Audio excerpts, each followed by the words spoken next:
Hi, this is David Cassidy, and you're listening to Steve and Vikki's show on Star 94 FM in the morning. Hello world, got your radio playing. You wake up happy.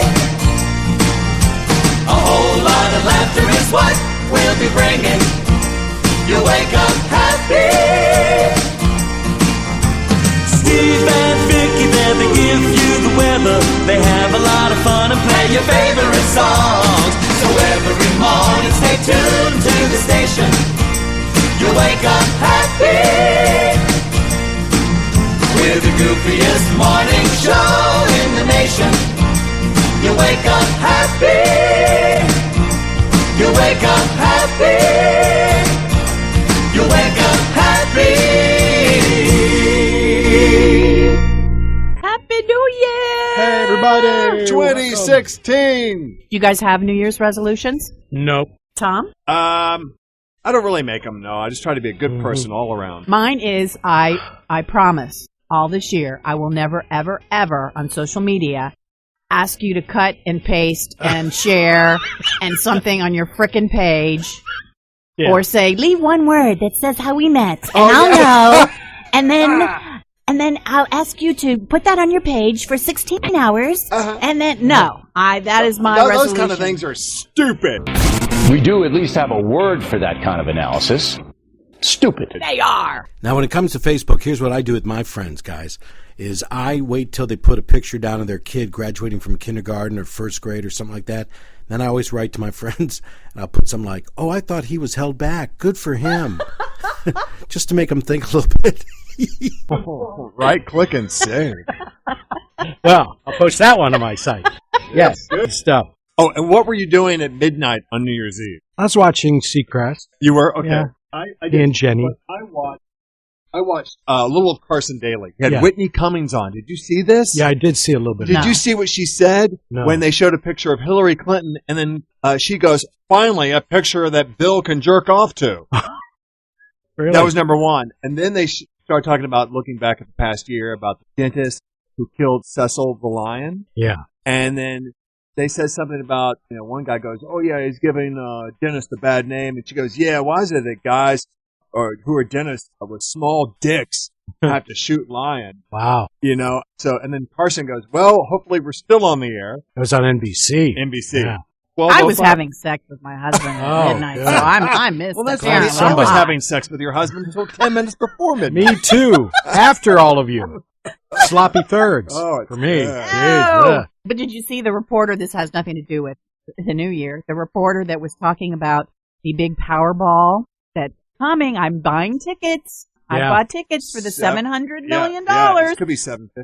Well, this very green reporter, I don't know what city it was, she's out and about. She says, there's a long line of people buying tickets, so let's find out what they would do if they won it all, sir. What would you buy if you won the Powerball? And he goes, hookers and cocaine. Yeah. Was it live? Yes. Yeah. Oh, it was live. And she went, I wasn't expecting an answer like that. I mean, I died. What market was that? Steve? I don't know where that was. I did see it, though, myself. Yeah. Well, back to Kathy Griffin and Anderson Cooper. I never saw them kiss, but I did see when, right before midnight, Anderson goes to Kathy, hey, look, there's Seacrest down there. He's in the zone. She goes, what? Did you just say Seacrest was in the zone? She turns around because they're broadcasting below them. And she goes, Seacrest, you suck. You're a phony. Give back the money. And then Anderson goes, and this is all on CNN, which I think they kind of let down their whole brand for that night. God, no one was watching. Yeah. Yeah. Okay, so on the way down, see, I don't have cable, so I was house sitting for a friend. I'm on the way down through all the cable channels trying to get back to Seacrest. I come across QVC, and I'm spellbound. Okay. I couldn't stop. Of course at you 12:05, there is Marie Osmond demonstrating her new athletic exercise device with workout. And my good friend John Schneider is on. Oh, but what I'm really scared about is what's happened to Marie Osmond. I brought a picture of her. I took off the screen. She has had a little work done. She's had some breast augmentation. Can you tell? Holy cow! There's a couple of watermelons. I mean, wow. Steve. Wow. Steve, she is serious. I think she's had some work done. And so it's like Dolly Parton there. Yeah. I mean, China doll. That's big. You get some exercise with those. New Year's Eve with Marie Osmond and her new breasts. And then I got tired. They're Mormon breasts. After I ordered you both of what she was selling, Mormon. Oh, thank you. Mormon breasts. That means they've never been milked, right? Right. Well, back to the lottery, because they came out with the stats, of course, of 700 million. The chances of you being struck by lightning, of course, you could be on an airport tarmac for 2 hours more than winning the Powerball lottery. Dying in an amusement park accident, you could do that before you'd win the lottery. You have a greater chance of being audited than I believe it. Let's see. How about being dealt a royal flush in a given hand of poker? Dying from a flesh-eating bacteria. Okay. Huh. What would you do if you won the lottery, though? Obviously, not worry about it too much. I sure wouldn't tell you to. You wouldn't? You wouldn't give me $1 million? I promised to give you $1 million. Oh, You're you not did? gonna give me $1 million? Yes. Okay. All right. Oh, is that the deal? We're giving each other $1 million? Well, I was going to give Vikki $1 million. You, I'd give 50. Nothing's changed. Yeah. Well, let's see. The odds of winning are 1 out of almost 293 million. But I say, if you don't have a ticket, you can't win. Yes. You know what I'm saying? Yes. I was watching David Muir last night, and he said that they changed it, that they changed the whole lottery procedure somehow. So now you have a 1 in 273 million chance, and for some reason, that's why we're getting these astronomical amounts for the Powerball. Remember, they added an extra few numbers to the whole thing. Is that whatever? And then it costs $2 a ticket, not just one, so the jackpots jump. And they say that if no one wins this time, it could jump to near $1 billion, over maybe $1 billion. But you know what? In Georgia, you can remain anonymous.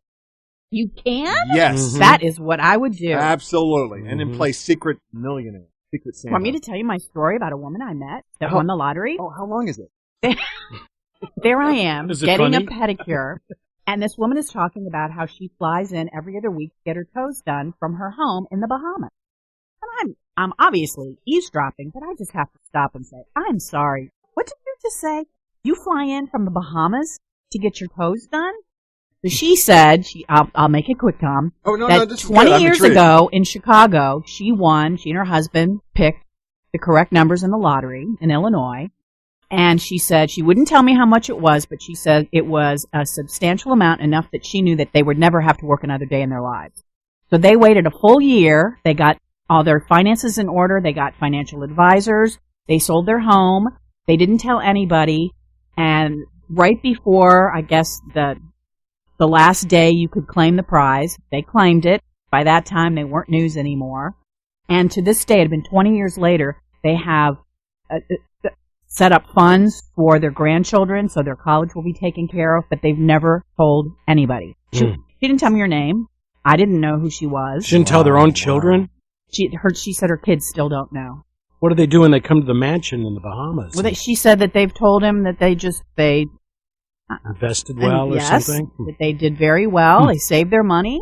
Reminds me of the time we had Brian Regan in the studio, and he did this classic bit all about the word mansion. Some words only some people are allowed to use. Other people aren't allowed to use certain words, like mansion. The only people who are allowed to use that word are people who don't live inside one. It always has to be about someone else's house. Have you seen where they live? They live in a mansion! People in it are disqualified from ever calling it that. No one's ever allowed to say, well, things seem to be winding down here at the restaurant. I have an idea. Why don't we all head back to my mansion? You won't need directions, you'll see it. It looks down upon all your homes. I think I'd tell everybody. I'd tell everybody. That's like the dumbest thing I've ever heard. It just think, though, when you tell someone, it's exciting to share that moment, and then it's over, and you got to tell more people. You know, it's like a bad habit. You just got to it keeps growing and never stops. Then the vultures start circling. Yeah, I know. Yes. Relatives you've never heard of are going to tell you that their child needs an operation. You're going to feel guilty, and the money's going to be gone in a year. Do you know that the most frequently drawn Powerball numbers, they are 26, I picked 28. which is drawn 266 times. Number 41 has been drawn 259 times. Number 22 has been drawn about 254 times. Number 16. So 16, 22, 41, and I always do the quick picks. yes, Maybe I should pick more those numbers, quick picks though win. We have $700 million, which is it's roughly one Star Wars movie. You could make your own Star Wars. Yes. It's the biggest lottery jackpot in history. Never before has the total been this big. Nobody won last night, so they're going to do it again on Saturday. It was originally reported that Miss Columbia had won the jackpot, but that turned out she's had a really tough run. My friend lives on the same street as Steve Harvey in Dunwoody, and he had a huge New Year's Eve party. That's what I heard. Yeah. I don't know anyone invited to it. But I don't not know. Miss even my Columbia friends was were. there, Yes, no doubt. she Sure. was. But what a great PR thing that turned out to be. Well, I just happened to be watching it that night that it was on, the Miss Universe pageant, near the very end when he did that. And when he came back, I understood immediately what he did. He read the thing because they always give you the first runner-up first. And that's how they want you to announce it. And he said the winner, instead of saying, and first runner-up is Miss Columbia, meaning that Miss Philippines would have won. But he didn't do it that way. He said Miss Columbia's the winner.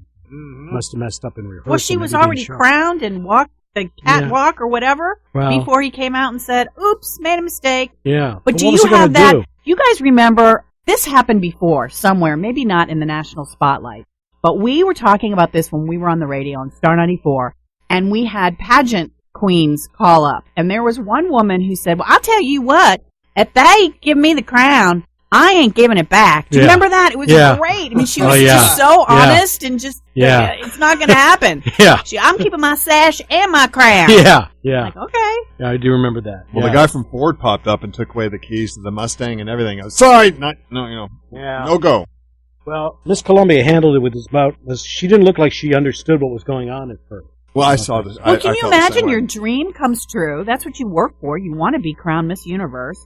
You think you are, and then, oh, sorry. It would be like winning the lottery, almost. I mean, and then, oh no, I'm sorry. Can you imagine that? That's No, a it'd be horrible thing to horrible. happen. What about the woman? Speaking of winning, Steve, are you getting ready to go into a bit here? No, I was going to play back a thing. There's a couple that won the lottery twice. Oh, well, this is a lottery thing. The woman who they were going over the top lottery winners of all time on the Today Show, and Carrie Sanders talked about the woman who, an old grandmother who won like one of the biggest jackpots ever. It was like $560 million.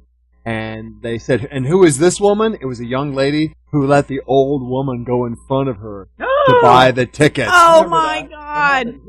Yeah. Like What she's did she from say? Georgia. Here's $25. Thank you. Wow, I hope she got something out of it. Did you see the woman, one of the top lottery winners? I think, I don't know if she was from North Georgia somewhere. Anyway, she won $500-something million, and she's bailed her boyfriend out of prison over 21 times, or 9 times or something, at a cost of $21 million. Bailed That's out. what you call stupid. Yeah. Oh my, bless her heart. Bless her heart. Oh my God, what is she thinking? Yeah. So Steve Harvey does his radio show out of Atlanta, 2 in the morning, right? And he explained why people thought it was a publicity stunt about the whole thing he did. Why the hell would I do that? What I do not participate in is a bunch of BS. You want to do a publicity stunt, you do it yourself. I'm already famous. Do you really think I wanted to be famous like that? That'll make. I've never watched one of those pageants. Never. Will you next year because this happened? Yeah. Yeah. So it was great publicity for them. They I instantly guess. rehired him. Did they? Smart move. Yeah, He's they going to said- do it again next Oh, year? absolutely. And they're Really? hoping he probably does the same thing. I don't think he will, but I think it was a genuine mistake. I do too. I mean, That's he what looked make a very joke out of it. Maybe. sad about it. I got a couple of funny stories from the holidays. One was we went to see Star Wars, and my mom was down from Buffalo. She's 86. I said, Mom, you want to go with us? She said, yeah, I do. I said, but have you ever seen any of the Star Wars? Do I need to explain the story to you? She said, no, I've never seen any one of them, but I kind of know the general story about it. And I said, okay, well, come on. So we went, the boys went, we all went, and so we're watching the movie. She didn't say anything during the movie. Now don't spoil it. No, I won't. That's seen okay. it. Well, it's okay. No, I won't spoil it. No spoilers here. So afterwards, we're driving home, and she says, so where was Mr. Spook? I said, Mr. Spook. She said, Mr. Spook. She said, where's Mr. Spook? She said, that was William Shatner with the furry thing. I said, that was Harrison Ford, Mom. She said, oh, this wasn't Star Trek? I said, no, it was Star Wars, Mom. She said, I thought this was Star Trek. I said, really, you did? She said, well, I know you like Star Trek. I said, yes, I do, but I also like Star Wars. Where's the cute little robot? Mr. Spook, she says. But good thing we're not. Speaking of the droid, BB-8. Yeah. Did you see the one they sell it, it's a miniature one you control with your phone. Oh, is it? And it rolls around. A couple $100. Yeah, I don't know what it calls. Bed Bath & Beyond had it. And it rolls around, just like the robot did on TV. Yeah. Well, I thought it was a good movie. I loved it. I want to see it again. Tom and I are going to see it at North Point. No, we're going to go to... We're going to go to Regal IMAX Mall of Georgia. It's the largest commercial IMAX screen in the Southeast. Yeah. We saw it at IMAX at Regal Cinemas up the road here. Yeah, but not nearly the size. The size is everything. I guess so. Sure yes, it is. Speaking of movies, I have seen some great movies lately. Okay. I saw Concussion with Will Smith. Loved. Oh, is it good? Great film. I didn't realize it. I said, wow, is that Will? And listen to the accent. He has it down really well. Plays a Nigerian doctor, right? Yes, which is based on a true story. They're kind of soft on the NFL, in my opinion, because what they did was atrocious, knowing that and knowing the stories of the Pittsburgh Steelers. If you're young enough to remember or old enough to remember any of that, it just breaks your heart. And I actually saw it, and then I'm watching the college playoffs, and Joey Bosa, who's he's thrown out of the game for targeting. After seeing that movie, I mean, I'm a Buckeye fan, but I said, nope, he deserves it. He deserves it. Got to protect those guys. But, yeah, I hope Will Smith wins. He was great. Oh, he was. And also, we both love Spotlight on the Boston Globe and the whole expose on the Catholic priest. Yeah, my wife went and saw that. I didn't see it. Yeah. Great. What'd she say about you? Yeah. She liked it. She thought it was good. It was a little difficult to watch, but, that and Concussion, all based on true stories. And just like the movie Joy, based on the story of the woman who has over 100 patents and created the self-ringing mop.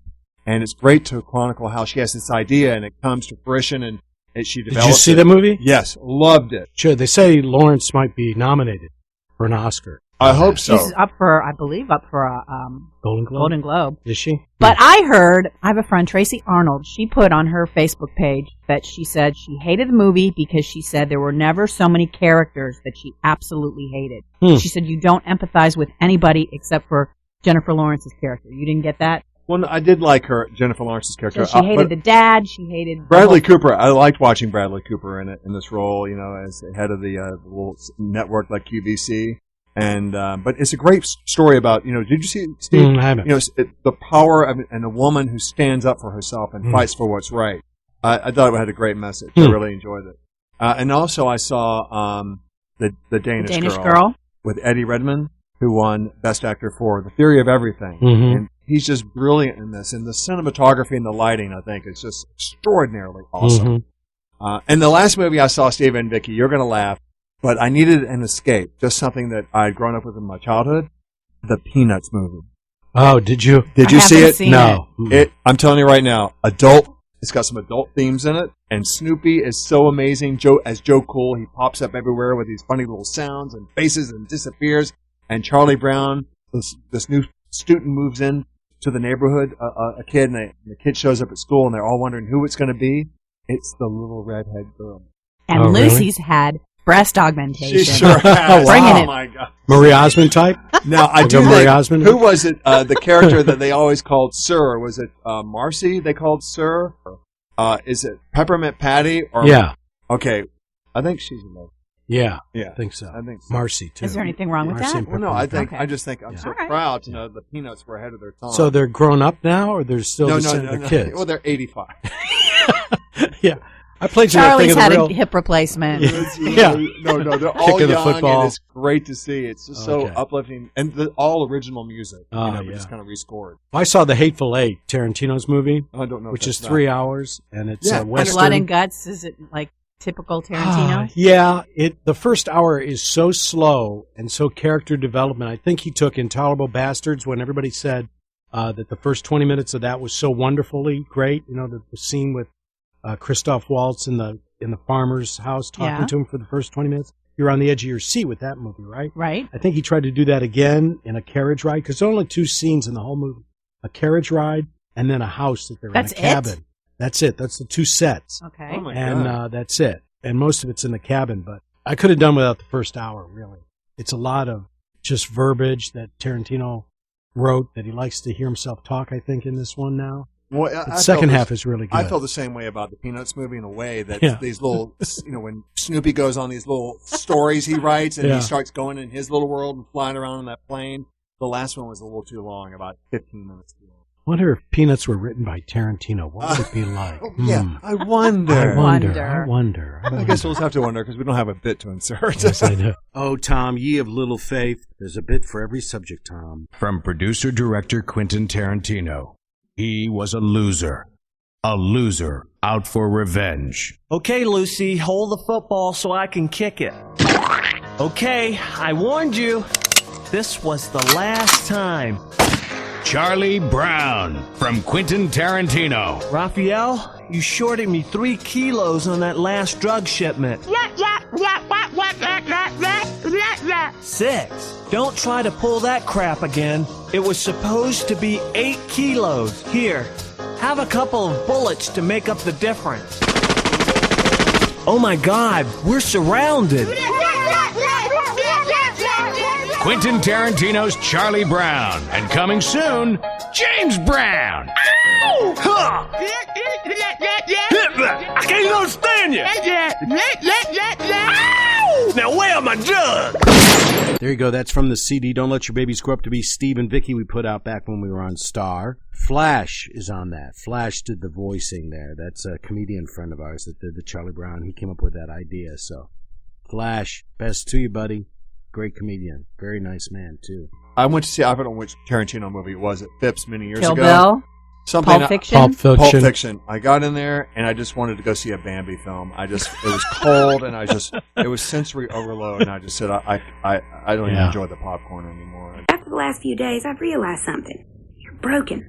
Like a daddy long legs after the kids pull his legs off. It's just a little vibrating ball that can't do nothing for itself. That's you. Let's go. Well, he says he's only going to do 2 more movies and then that's it.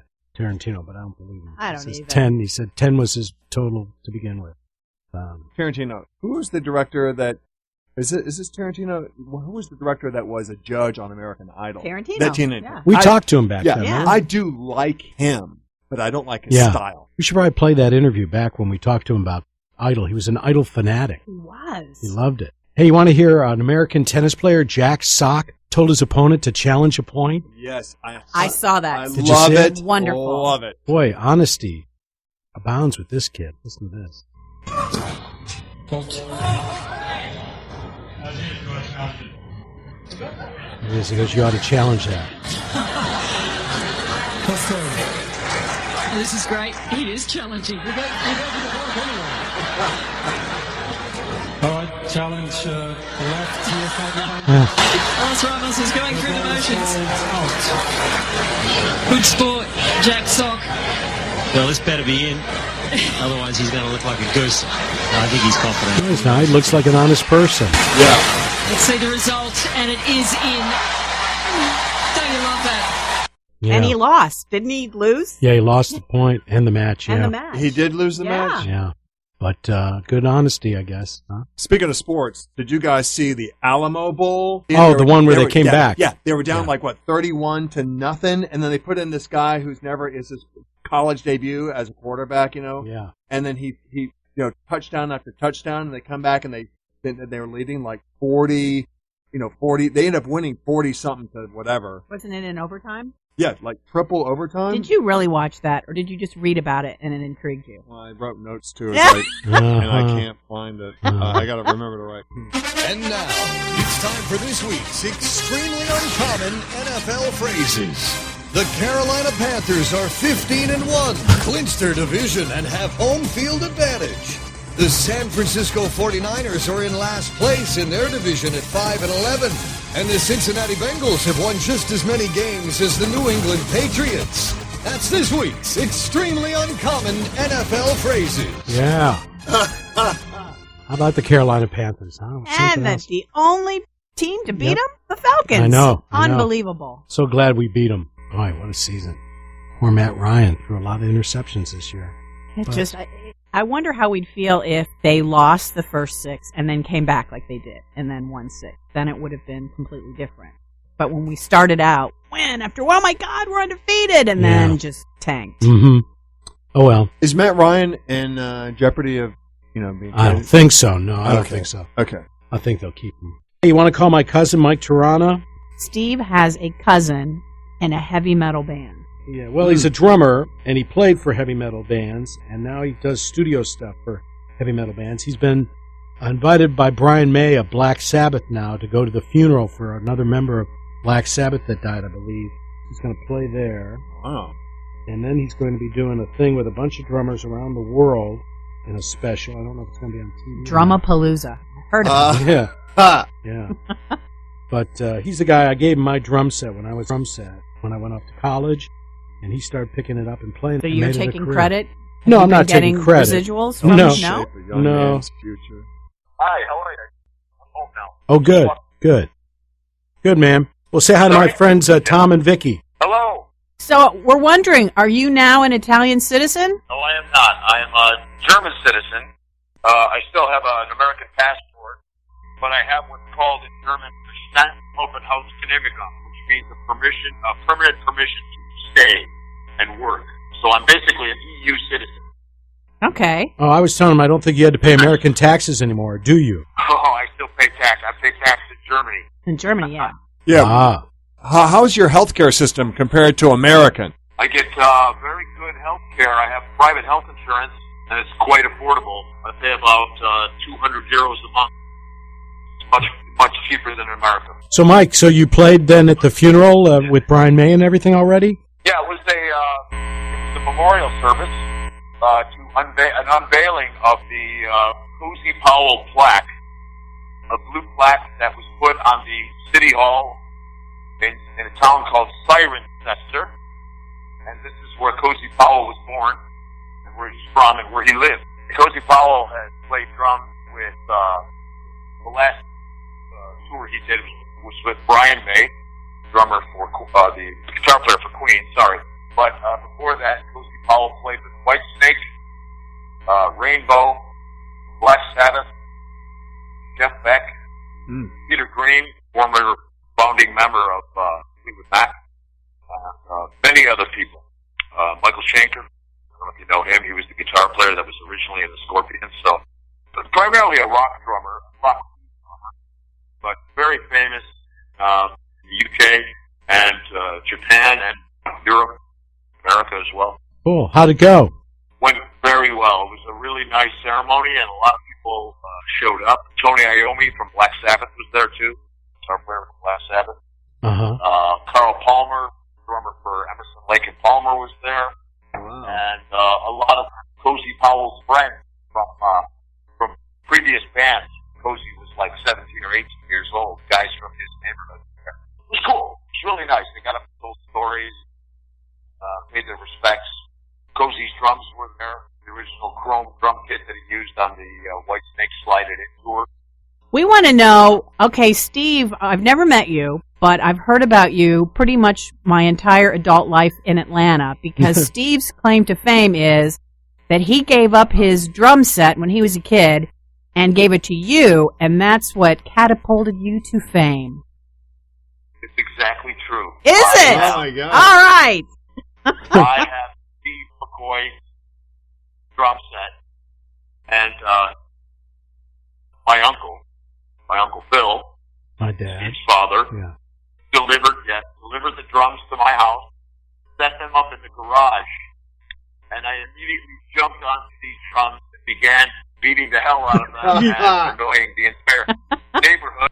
Here's the backstory that you never knew, Mike, because my dad, I went off to college, Alfred University, and while I was gone, my dad drove those drums over there without really asking me about that. But when I came home the first time, I think in November for Thanksgiving, I said, "Hey, where's my drums? I want to play them." And my dad said, "Oh, I gave them to Mike." That was fine with me, buddy, as long as they went to somebody that I knew would use them. And that was the start of it all. So really, I owe it to Steve and my Uncle Bill, and that really kicked it off. I was 8 years old, and I never stopped. Wow. I was 8 years old when I got those drums, and I think my father was not too happy about it, but who cares? Yeah. Where are the drums now? Yeah, you know, I got to tell you something. When I was young, it was a Sullivan Radio King drum set. Yeah. And I wanted to buy a bigger drum set, and I took those drums and I traded them in for a Japanese drum set. It was a big mistake. I didn't know what I was doing. I was 9 years old. Oh gosh, yeah. I bought those drums myself with my own money. It was $140. I will never forget.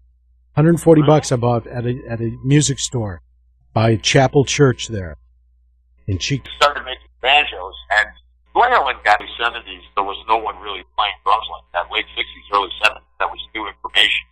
So I think that's what got me really hooked on playing drums. And Mike, how many drum sets do you have hidden around the world in warehouses? I tried to make a count. It's about 80 drums. 80 drum sets he's got around the world for when he goes to different venues. He can get them easily. Including cymbals, drum set, and I play it. I can't sell it. I have part of me, and a lot of these drums I did tours with, or video clips, DVDs, recordings. So I keep them all. And I have storage locker. I have one storage locker in Los Angeles. I have one in Hamburg, Germany. I have one here in Italy. I have one in Russia, Moscow. And one drum set that I use with an artist by the name of Yngwie Malmsteen, Swedish guitar player. We did a video there called Live at the Budokan. And maybe someday I will sell it to a collector. I just recently saw they sold the drum set from Ringo Starr. And I think it was bought for $2.1 billion. Oh, my gosh. Yeah. Was the drum set that was used at Shea Stadium when the Beatles played live at Shea Wow. Stadium. $2.1 billion. Jeez. Wow. Yeah, Ringo's doing a clearance sale. Ringo's clearing out. Yeah. He is. He's selling everything. Yellow sub and everything. His son has Keith Moon's drum set. Keith Moon gave Zach Starr his drums. They were the white and copper drums. Yes, and now Zach is selling those as well, so they're up for sale. Someone wants to buy them, but I think that will be quite expensive. Yeah. We've talked to so many musicians, and one of our favorite stories is Elton John once said that he was playing somewhere, I think it was in the UK, and he had to go to the bathroom so badly that he just kind of got up from the piano during a song, went backstage, went to the bathroom, and came back out, and no one was the wiser. Do you have any stories that people don't know, something that's happened while you were performing on stage? Yeah, there's a lot of things that go on, and sometimes if you make a mistake, the best thing to do is smile and make the mistake again. But the worst thing is when you're sick, like if you have a really bad fever, or you have an upset stomach, you have some problems. Sometimes you eat some weird food, and the time zone changes kick in, and if you feel like you're going to vomit, playing drums is like running. The way I play drums, so it's very physical. So you can imagine if you feel like you're going to throw up, and someone says, "Okay, now you're going to run," and after you throw up, keep running. That's what happens. Thank goodness it wasn't. Thank goodness it didn't happen when you were actually drumming, though. You know, because you couldn't stop otherwise. True. It actually almost did happen. I had a bucket back there, and I had a little bit of a break, and then I was able to go on. But there are some stories of guys that have thrown up while they're playing the drum. Oh, my God. There's actually a video. There's a video on YouTube of a Japanese kid. He's playing with a big band, and he actually just, he loses his lunch. Projectile? Right there, mid-stroke. It's quite funny. I bet. I'm sorry for him. That's not nice. I bet. Not good for the drums either. Yeah. Not good for your drums. No, not good for the skins, huh? Yeah. Hey, can I ask you a question? Working in radio for as many years as I have a little tinnitus in my ear. What do you do to protect your ears when you're performing? Well, back in the 60s and 70s, they really didn't have any ear protection, and I remember when I was about 17 years old, 18 years old, we used to come out of the practice room, and we were actually dizzy. We lost our equilibrium from the volume.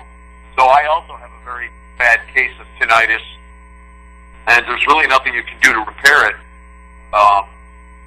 What I use now are some in-ear monitors where they block a lot of the harmful frequencies, and you can adjust the volume to a much lower and comfortable listening level where you're not destroying yourself. But I have to say the damage is done, and most of the guys from that time frame. Like Pete Townsend is deaf from the Who. Really? Lost. Yeah.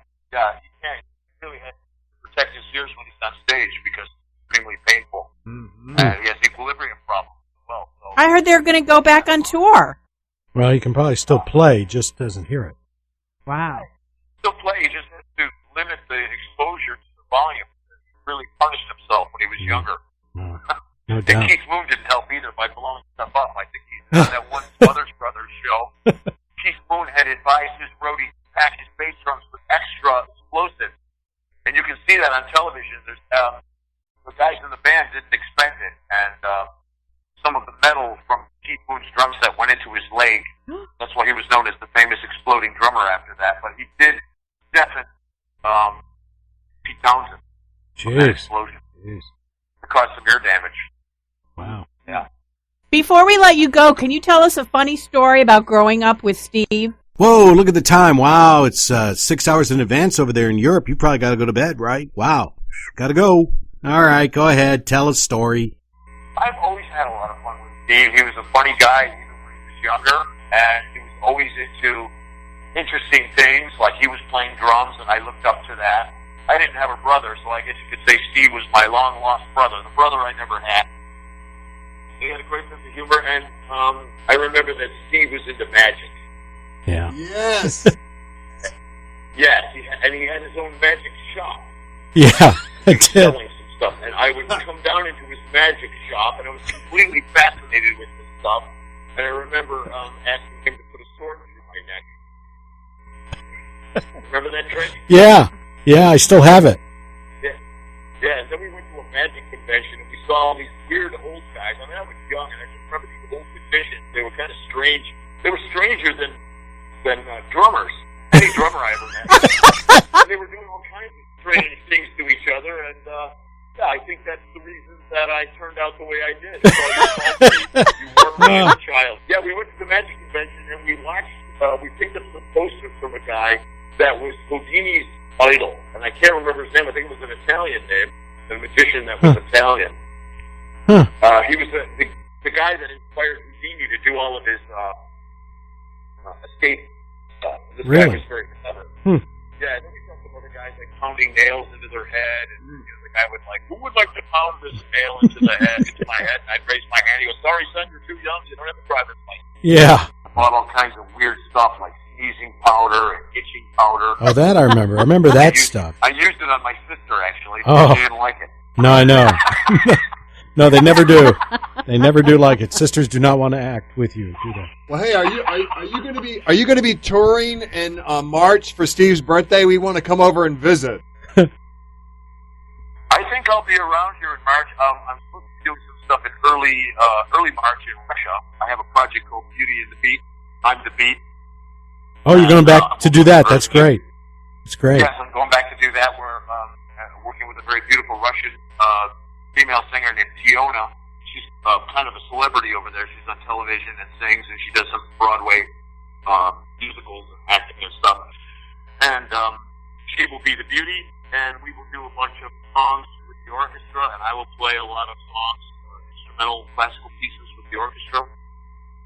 And Cool. I'll also be doing some singing. If you've never gone to YouTube and seen any of Mike Tirana's videos, please do that because you'll love it. There's some up with the singer in Russia that he's talking about. He comes out in a powdered wig and does a very crazy Beethoven routine, which looks exactly just like you did when we were kids. We would mess around down in your basement like that, doing shows and crap. And you were great, Mike, and you're great today, man. Love you. And since you brought up a Russian woman, Steve told me this strangest story about how you were close to maybe thinking about getting married because you met this beautiful woman and then you found out she was an alien or something. Can you tell me that story? Swedish. The Swedish. Actually, she was a Russian. She was a Russian. The girl was Swedish, yeah, Swedish. And she was very beautiful, and she was an art teacher in school, so I thought she was relatively normal until she started going on to these long, in-depth dialogues, or diatribe, if you will, about being a starseed And these people that are starseeds believe that they were at one time abducted by aliens, or that they were aliens, or Here on Earth to help, right? Here on Earth to help us. Sorry? Weren't they? Didn't you say she was on Earth to help us? Good aliens and bad aliens. Yeah. Bad aliens. The bad aliens are called the Greys, and I guess they are here walking among us. I guess most of them are drummers or lead singers.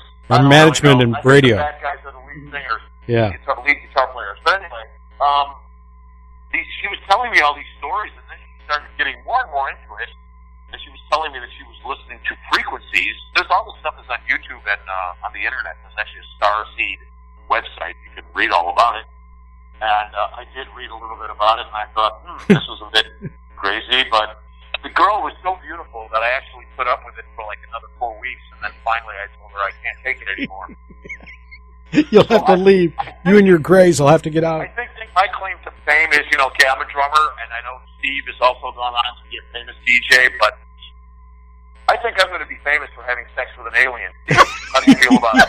Yeah. I can't top that, bud. I can't wait to see my star child. I hope he has 3 arms and 3 legs. He'll be the best drummer in the world. Yeah. And I will exploit him. I will manage him, exploit him, and suck him dry for all the money, and I will retire here in Germany while my Starseed freak child is out on tour kicking everyone's ass.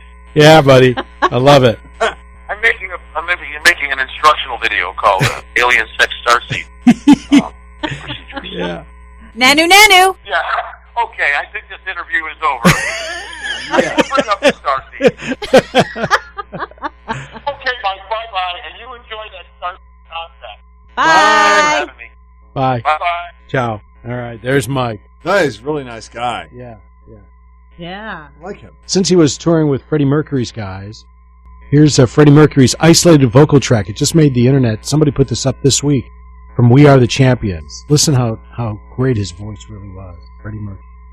But it's been no bed of roses, no pleasure cruise.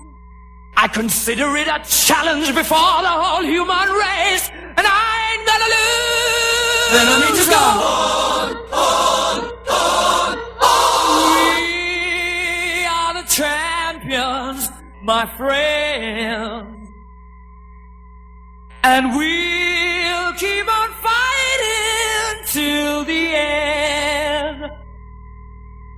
We are the champions. We are the champions. No time for losers, 'cause we are the champions of the world. We are the champions, my friend. No auto-tune there. No, and when he strains a little bit, on when he's kind of yelling a little bit, he reminds me of Steven Tyler of Aerosmith a little bit. Yeah, Yeah, but a a little lot bit. better. Yeah. Good stuff there. Yeah, that's awesome. Hey, there's a song that 5 Seconds of Summer. You know that group? Yeah. Love them. Saw them with One Direction. You did? Yes, I did. Hey, Everybody's their newest song. Listen to this song.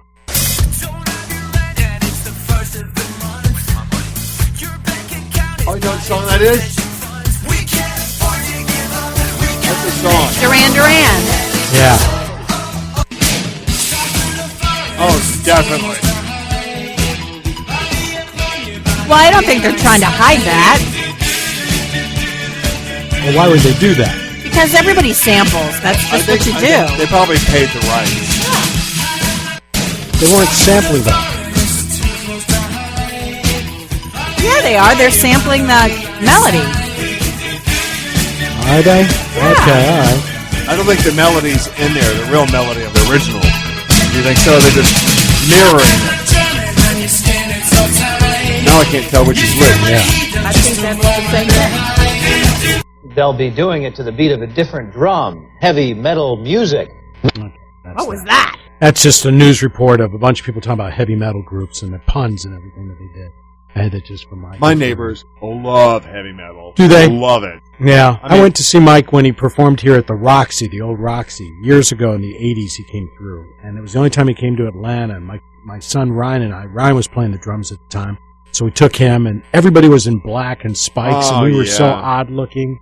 Everybody, You're in nobody your looked at- polo and, Izod shirts. Mhm.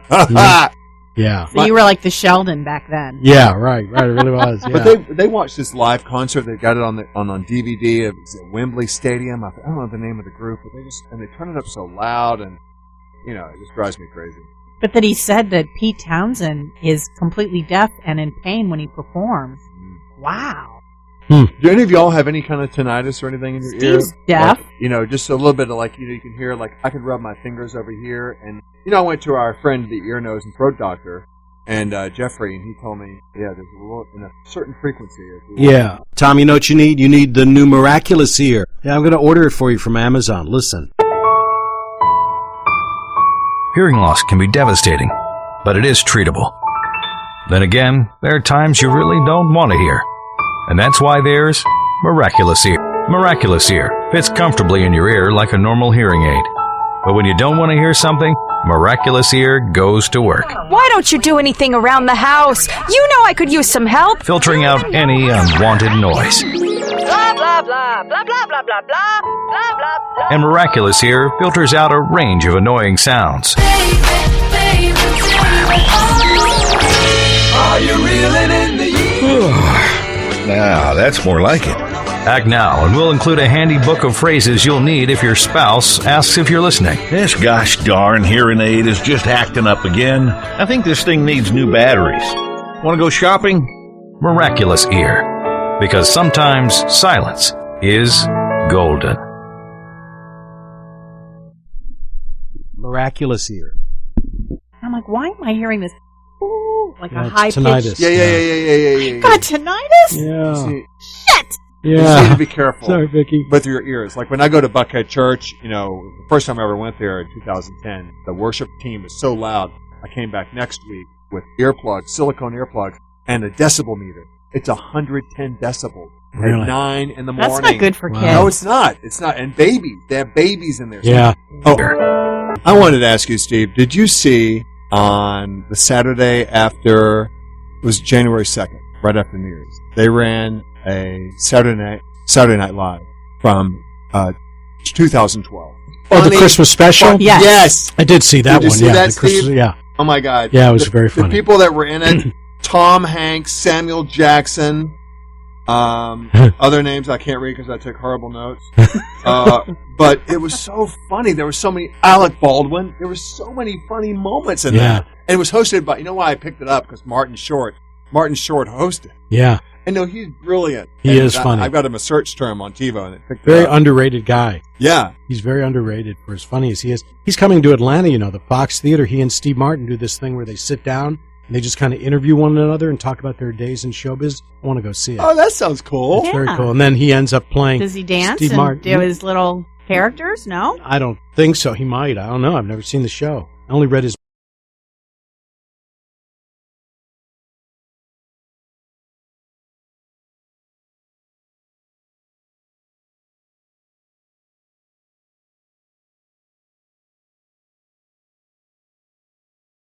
book about it. He talked briefly about it.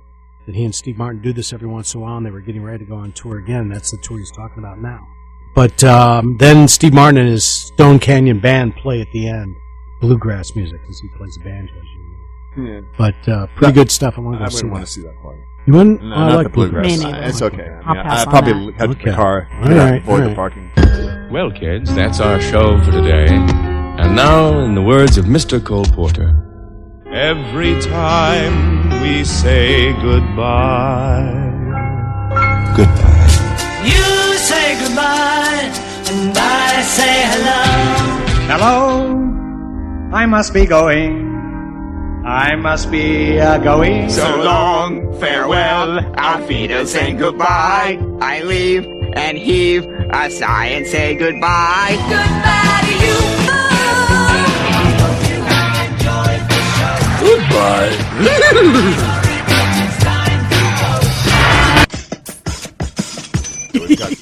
We must say goodbye. Yeah. So long, farewell, Peter I saying. won't be coming back.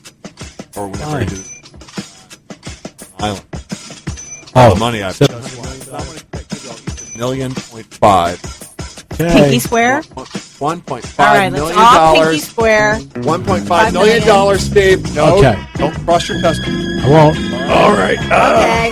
Vikki, don't cross yours.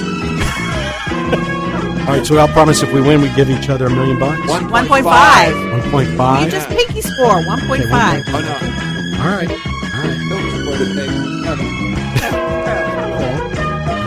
Not if you win. I win. 30 years. I'll be like America's Got Talent, payable 40 years. Yeah. All right, guys. We'll see you next week. Bye. Bye. Till our next show. Goodbye from us to you. This concludes our broadcast day.